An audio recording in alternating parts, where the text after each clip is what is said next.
Et si l'avenir de la sécurité européenne se jouait en secret, dans les tensions entre Berlin, Moscou et la mémoire des Allemands de l'Est? À première vue, tout semble se résumer à une nouvelle crise diplomatique entre l'Allemagne et la Russie. Mais ce qui se passe actuellement est bien plus profond. C'est le socle même de l'ordre européen qui vacille, menacé par la remise en cause du traité 2+4, ce fameux accord signé en 1990 qui a permis la réunification allemande et l'entrée du pays dans une nouvelle ère. Pourquoi reparler aujourd'hui de ce traité, plus de 30 ans après sa signature? Parce que sa légitimité, et donc celle de l'Allemagne réunifiée, est aujourd'hui directement contestée sur fond de guerre en Ukraine et de bras de fer géopolitiques. À l'est de l'Allemagne, là où la frontière entre l'Est et l'Ouest divisait jadis le pays, les souvenirs de la guerre froide restent vifs. Les sondages montrent un clivage spectaculaire. Alors que 47% des habitants de l'Est jugent que l'aide militaire à l'Ukraine est allée trop loin, ils ne sont que 33% à penser de même à l'Ouest. Et plus de la moitié des Allemands de l'Est souhaitent couper l'aide financière à Kiev. Ce n'est pas un simple débat de politique étrangère. Ce sont des fractures sociales, politiques et mémorielles que Moscou sait exploiter, pesant sur l'opinion publique allemande et sur l'unité du pays. Et si la Russie va jusqu'à évoquer la sortie du traité 2+4, ce n'est pas juste symbolique. C'est l'ensemble de la souveraineté allemande, la stabilité économique et même la paix sur le continent qui pourrait vaciller. L'Europe pourrait perdre les acquis de décennies d'intégration, au risque de réveiller les vieux démons de la division. Mais pour comprendre ce qui est vraiment en jeu et pourquoi ces blessures restent si vives, il faut revenir à la source, à l'histoire unique de l'Allemagne, à ses divisions internes, et à la façon dont elles façonnent encore aujourd'hui l'avenir de l'Europe. L'Allemagne, souvent présentée comme le cœur stable et uni de l'Europe occidentale, porte encore en elle des lignes de faille invisibles, des cicatrices historiques qui, malgré la réunification, continuent de façonner la société et la politique du pays. 35 ans après la chute du mur de Berlin, la fracture entre l'Ouest et l'Est n'a rien d'anecdotique. Bien au contraire, elle se rappelle à nous avec force, surtout dans les moments de crise où l'ordre européen vacille. Mais pourquoi cette division résiste-t-elle autant et alimente-t-elle, aujourd'hui encore, les débats autour du rôle de l'Allemagne sur la scène internationale? Les chiffres sont implacables. Selon de récentes enquêtes, seuls 32% des Allemands de l'Est soutiennent l'aide militaire à l'Ukraine, contre plus de 60% à l'Ouest. La guerre en Ukraine, loin d'unir, révèle des clivages profonds. À l'Est, la méfiance envers l'OTAN et la solidarité avec la Russie restent bien plus fortes, un héritage direct de la RDA, où la propagande soviétique, les liens culturels et économiques tissés pendant des décennies, n'ont pas disparu du jour au lendemain. Beaucoup d'habitants de l'ex-RDA conservent une mémoire ambivalente de la Seconde Guerre mondiale et de la période socialiste. La guerre, ici, c'était l'anéantissement, mais la paix soviétique, c'était aussi la stabilité, la sécurité sociale et une certaine forme de reconnaissance collective. Aujourd'hui, ce passé pèse lourd sur la façon dont l'actualité est perçue. Ce sentiment d'être laissé pour compte après la réunification reste vivace. L'unification n'a pas été une fusion égalitaire. Pour beaucoup, elle s'est apparentée à une absorption brutale et à la disparition de repères. Chômage massif, fermeture d'usines, perte de statut social. Ces traumatismes économiques se sont inscrits dans la mémoire familiale et se transmettent génération après génération. Ces blessures alimentent encore aujourd'hui une défiance envers la classe politique de Berlin, jugée trop occidentale, trop éloignée des réalités de l'Est. Ce ressentiment se traduit par une présence politique accrue de partis protestataires, hostiles à la ligne dominante sur la Russie ou l'Ukraine. Il n'y a pas que l'histoire. L'économie, elle aussi, joue un rôle central dans cette fracture. L'Est allemand, structurellement plus dépendant du gaz russe, a été frappé de plein fouet par la crise énergétique déclenchée par la guerre en Ukraine et les sanctions contre Moscou. Hausse des prix, menaces sur l'emploi industriel, incertitudes pour l'avenir, autant de raisons concrètes qui nourrissent le scepticisme et la défiance dans la région. À cela s'ajoute la peur de perdre encore davantage, alors même que les promesses de la réunification, pour beaucoup, n'ont jamais été complètement tenues. Ignorer ces fractures, ce serait fermer les yeux sur des tensions sociales explosives qui fragilisent la démocratie allemande et offrent un terrain fertile aux manipulations extérieures. Car Moscou l'a bien compris. En exploitant ces failles, en attisant le doute et le ressentiment, le Kremlin cherche à affaiblir l'unité allemande et, par ricochet, la stabilité de toute l'Europe. Mais la dimension allemande de cette crise n'est qu'un volet de l'équation, car le bras de fer qui se joue autour du traité 2+4, lui, se déroule avant tout sur la scène internationale. Le traité qui devait garantir la paix en Europe devient aujourd'hui un champ de bataille d'interprétations opposées. Pour comprendre ce qui se joue, il faut revenir aux origines du fameux traité 2+4, signé en 1990. À l'époque, il s'agit d'un accord historique. Les deux Allemagnes, l'Est et l'Ouest, s'unissent, et les quatre puissances occupantes, c'est-à-dire les États-Unis, la France, le Royaume-Uni et l'Union soviétique, renoncent à leurs droits sur l'Allemagne. Ce texte garantit la souveraineté allemande, mais pose aussi des limites très claires. Aucune arme nucléaire ni troupe étrangère ne devra stationner de façon permanente dans l'Est, sur l'ex-territoire de la RDA. L'idée ? Rassurer Moscou et éviter le retour des logiques de confrontation. 30 ans plus tard, c'est précisément cette clause qui est au cœur des tensions. Moscou affirme que l'installation de structures de l'OTAN sur l'ancienne RDA viole non seulement la lettre, mais surtout l'esprit du traité. Pour la Russie, voir des centres de commandement, des bases logistiques ou des soldats occidentaux en rotation à l'Est, c'est une trahison de l'équilibre patiemment négocié dans les années 1990. Berlin, au contraire, considère que ces installations relèvent de la souveraineté allemande. Pour les autorités allemandes, ce sont des infrastructures nationales, utilisées par des alliés uniquement de manière temporaire. Pas de violation, donc, selon l'Occident. En plus, l'absence de troupes en garnison permanente et d'armes nucléaires pointe, aux yeux des juristes occidentaux, vers une interprétation respectueuse du traité. Mais la réalité juridique est bien moins tranchée qu'on aimerait le croire. Il n'existe pas de lecture officielle et incontestée du traité 2+4, chaque camp campant sur ses positions. Pour Moscou, chaque nouvelle rotation de troupes ou chaque projet d'agrandissement d'une base à l'Est déclenche une protestation officielle, rappelant que le traité n'est pas un vieux papier oublié, mais un texte vivant, qui structure encore aujourd'hui les relations internationales. Et stratégiquement, ces protestations jouent un rôle majeur. Elles entretiennent la mémoire d'une Allemagne divisée et alimentent, surtout dans les Länder de l'Est, la méfiance envers Berlin et l'OTAN. À l'inverse, pour une grande partie de l'opinion publique allemande et occidentale, ces débats sont vus comme des tentatives de Moscou de s'ingérer dans les affaires intérieures d'une Allemagne pleinement souveraine. Pourtant, il ne faut pas sous-estimer la portée symbolique et politique d'un éventuel retrait russe du traité. Ce serait l'équivalent d'un séisme dans l'architecture européenne. Car officiellement, cela rouvrirait la porte à une remise en cause des frontières, du statut même de l'ex-RDA, et redonnerait à la Russie, et potentiellement aux autres puissances signataires, des droits spéciaux sur des territoires allemands. Difficile d'imaginer un scénario plus explosif pour la stabilité du continent.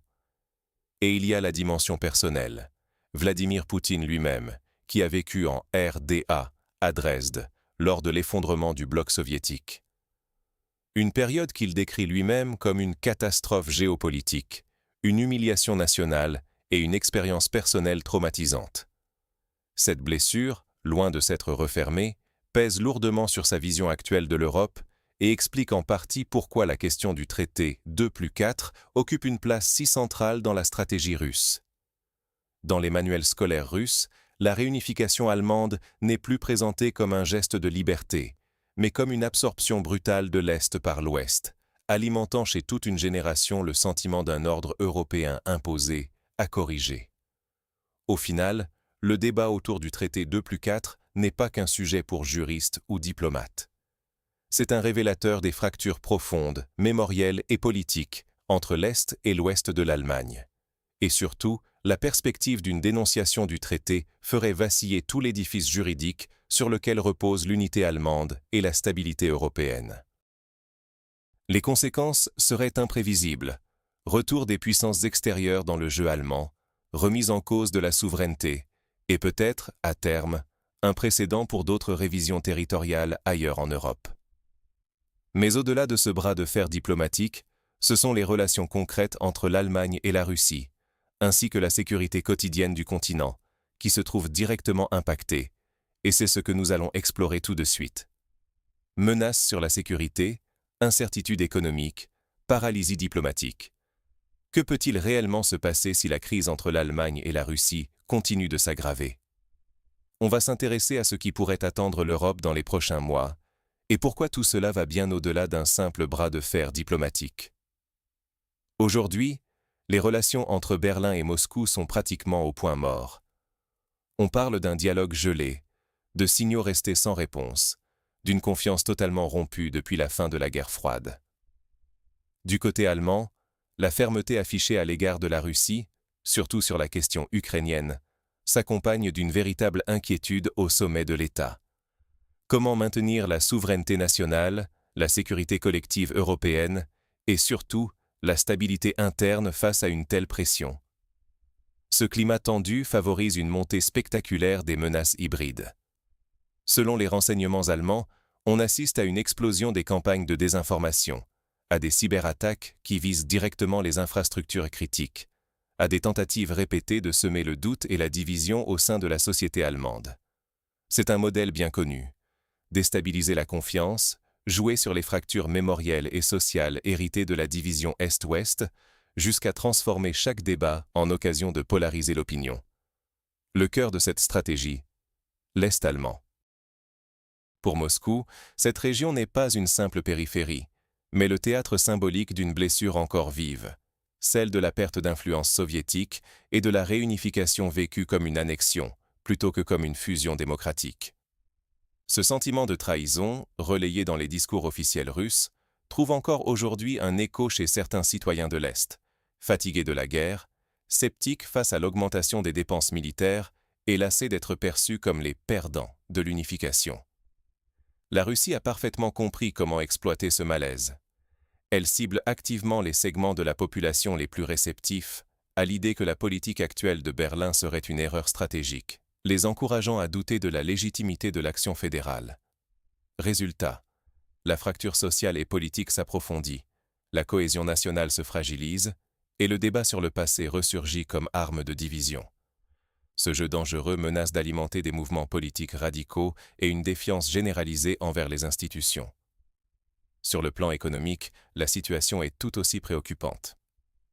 L'industrie allemande, de la chimie à la métallurgie en passant par l'automobile, subit de plein fouet la crise énergétique provoquée par la rupture des liens avec la Russie. Les coûts explosent, la compétitivité recule et l'incertitude pèse sur l'emploi. Certaines chaînes d'approvisionnement sont menacées et la moindre escalade politique pourrait encore aggraver les difficultés, avec un impact direct sur le quotidien des citoyens. Tout cela nourrit des débats intenses au sein même de l'Allemagne. L'opposition accuse le gouvernement de risquer l'isolement économique du pays sans bénéfice stratégique évident. Tandis que l'exécutif, lui, insiste sur la nécessité de préserver la crédibilité vis-à-vis des alliés européens et de l'OTAN. Une solidarité qui, pourtant, paraît plus fragile que jamais, alors que la confiance dans l'architecture juridique d'après-guerre s'effrite. C'est bien là le point clé. Si la crise persiste, c'est tout le système de sécurité collective européen qui vacille. Le traité 2+4, pierre angulaire de la réunification et du nouvel ordre continental, se retrouve remis en cause. Les alliances, les accords, les principes mêmes de la paix post-guerre froide sont menacés. Pour les Allemands, les enjeux sont concrets, leur prospérité, leur sécurité, leur unité nationale. Pour l'Europe, c'est la légitimité de l'intégration et la stabilité du continent qui sont en jeu. Alors, face à ces menaces, quelles leçons l'Europe et l'Allemagne peuvent-elles retenir pour limiter les risques et rebâtir la confiance dans leur avenir commun? C'est ce que nous allons voir tout de suite. Comprendre pour agir, l'illusion du retour au statu quo ou l'opportunité d'un nouvel équilibre. C'est la question centrale. Car si la crise actuelle autour du traité 2+4 nous apprend quelque chose, c'est bien qu'il n'y aura pas de simple retour en arrière. Le mythe d'une stabilité retrouvée en ressuscitant les accords d'hier ne tient plus. Pour l'Allemagne et l'Europe, faire face à cette nouvelle réalité commence par une reconnaissance lucide de leurs propres fragilités internes. Les clivages entre l'Est et l'Ouest allemand, ravivés par la crise, ne sont pas qu'un héritage du passé ou un effet secondaire de la guerre en Ukraine.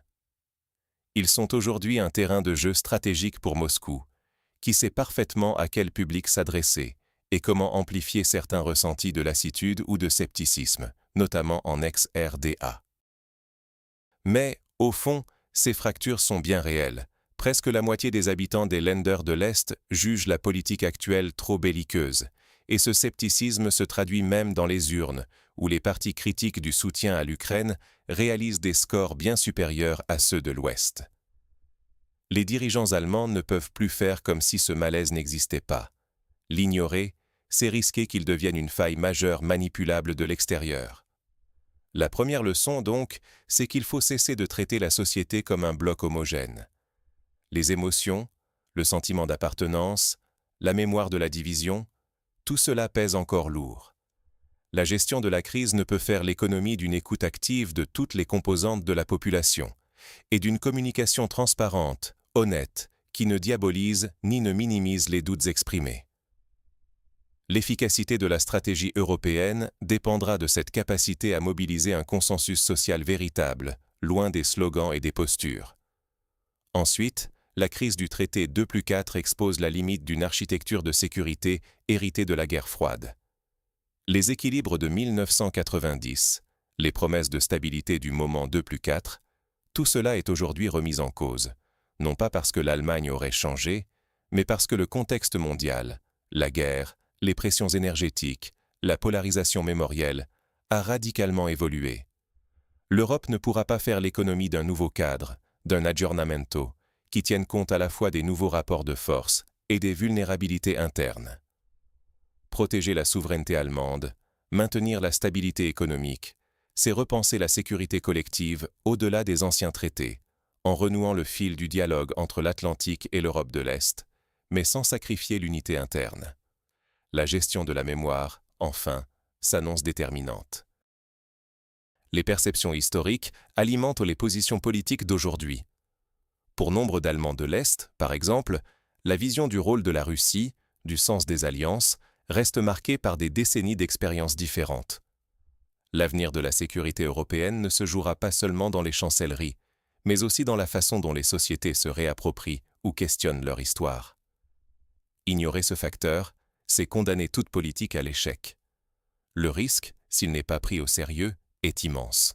Si l'Allemagne et l'Europe échouent à tirer les leçons de cette crise, elles pourraient perdre leur autonomie stratégique, s'enfermer dans la dépendance énergétique, politique, sécuritaire, et perdre la confiance de leur population face aux chocs à venir.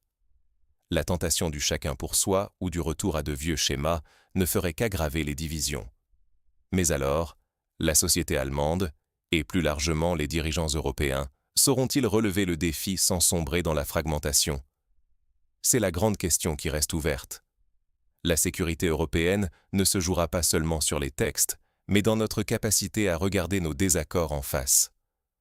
Quand on parle aujourd'hui de la remise en cause du traité 2+4, il ne s'agit pas d'un simple débat d'experts ou de juristes. C'est une épreuve de vérité pour la société allemande, pour la confiance entre les peuples d'Europe et pour notre manière collective d'assurer la paix sur le continent. Derrière les discussions diplomatiques et les procédures parlementaires, ce sont les fractures profondes de l'Allemagne qui remontent à la surface. D'un côté, l'Ouest, porté par le souvenir d'une réunification vécue comme une promesse de stabilité et de prospérité. De l'autre, l'Est, où l'on ressent plus fortement les secousses économiques, la précarité énergétique et la difficulté à se reconnaître dans le récit dominant de la République fédérale. Moscou n'ignore rien de cette fragilité. Au contraire, elle l'exploite, parfois subtilement, parfois ouvertement, pour saper la cohésion allemande, tester les limites de l'ordre européen et peser sur les choix politiques à Berlin. Les récentes élections fédérales l'ont clairement montré. Dans l'Est, les électeurs ont donné plus de voix à des partis sceptiques, voire ouvertement opposés au soutien à l'Ukraine. Ce n'est pas simplement le fruit d'une influence extérieure, mais bien le reflet de frustrations sociales réelles, d'un héritage historique qui peine à trouver sa place dans l'Allemagne contemporaine. Et pourtant, cette convergence entre les tensions internes et les récits amplifiés par certains médias étrangers devrait tous nous interpeller. Ce moment est crucial, non seulement pour l'Allemagne, mais pour toute l'Europe. Car la stabilité du continent, sa capacité à protéger ses citoyens, à garantir sa prospérité économique et sa sécurité énergétique, dépend en grande partie de la solidité de ses accords fondateurs. Le traité 2+4 n'est pas qu'un texte poussiéreux sorti des tiroirs de la diplomatie d'après-guerre froide. Il symbolise aussi la reconnaissance, par toutes les parties, du droit des peuples à disposer d'eux-mêmes et de la nécessité de bâtir la sécurité sur la confiance et la coopération, et non sur la menace ou le chantage. Aujourd'hui, ce socle vacille. Les canaux diplomatiques entre Berlin et Moscou sont quasiment gelés, les échanges économiques sont profondément affectés, et pour la première fois depuis plus de 30 ans, la base juridique de la relation germano-russe est contestée. Si l'on rate ce tournant, si l'on refuse de voir la profondeur des fractures ou qu'on se contente de réponses superficielles, on prend le risque d'ouvrir un nouveau cycle d'instabilité.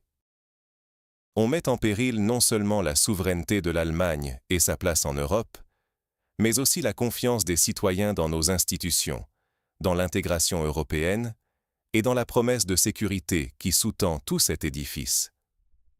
Ce qui se joue en ce moment dépasse largement les frontières allemandes.